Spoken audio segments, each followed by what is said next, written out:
If you can stay a little bit like Yes. here, just a second. Okay, it's perfect. So, first of all, you mentioned about the champions, Poland, Russia and Turkey. How does Romania fit into the panel of performance this year?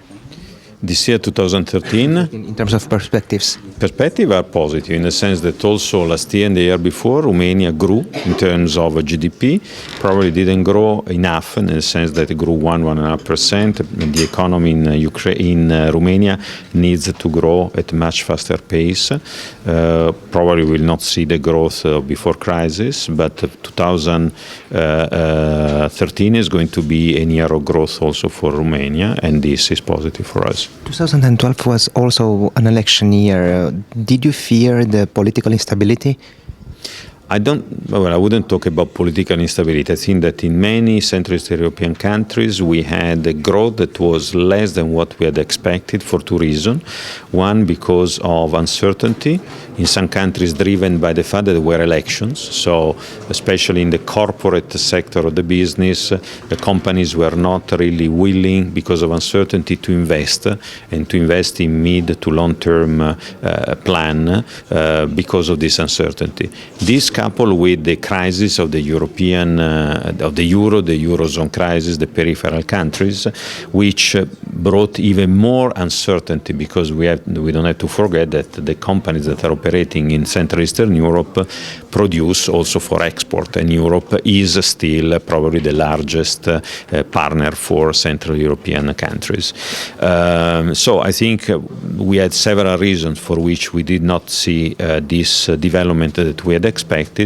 Nevertheless, we believe that with the political elections in many countries behind our back, the stabilization of the situation in the euro area, this will bring positive effect to Central Eastern Europe in 2013. Romania is under a second IMF agreement and is looking for a third IMF agreement. Will this help in terms of your perspective? For sure. I think that IMF is important. I think IMF is guaranteeing, there is a guarantee from the IMF. The importance of the IMF is that brings, let's say, together also actions from the governments, proper action in addressing shortfalls and problems that we have in the public administration and so on and so forth. So the presence of IMF is always strengthening the positioning of every country where and when the IMF steps in. Romania has some 40 banks. Do you think that is too much? Is just how it should be? Well, Romania is not the only country having many banks. No? So I think there are many countries, including Austria, that have hundreds of banks. No? So what is important is not the number of banks. What is important is that there is the so-called level playing field for all the banks that participate in the market, so that we have the same situation and all the banks are enabled to play in the same way. Then it's up to the customers to choose one bank rather than another.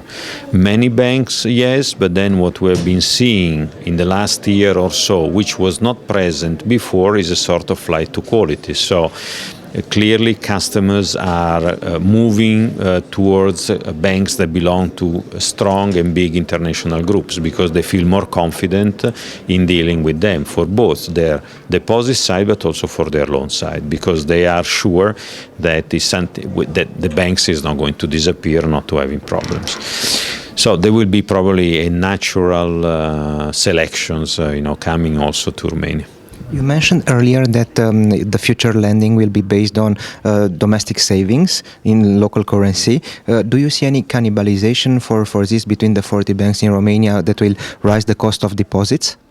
This is a danger. Well, it's a matter of fact that it's not only this. So we are moving towards a situation where we see more and more of this because we need to rebalance in every country the loan-to-deposit ratio, also to preserve the country from external liabilities that might bring problems in case of devaluation or sudden withdrawal of deposits from investors in the country. For sure, one danger is that banks will start playing in a very, let's say, aggressive way to drive and to increase the amount of deposit and liquidity in the banks. We're seeing in some countries the central bank stepping in and putting some, like was mentioned before, in Spain, this is what has happened. The central bank has stepped in and has capped the interest rates that banks can pay on deposits, and if banks go above that, they have to increase the amount of capital. I think that this should be probably done also in Central Eastern Europe anytime that we see market forces that are driving the markets completely out of any possible meaning. So in this context, and this is the last question, do you see any danger for depreciations of the local currency in Romania, for instance, because we have a large portfolio in foreign currencies? No, I think there has been a slight depreciation last year, but what I really appreciate in most of these countries and also in Romania is what the central bank and the regulators have put in place. I think they did a fantastic job in stabilizing the situation. You have now political stability with the new government. So this, combined with the growth in the GDP that we are expecting, will help also the stabilization of the currency. Thank you very much for your time. Thank you. Thank you. Thank you. Thank you.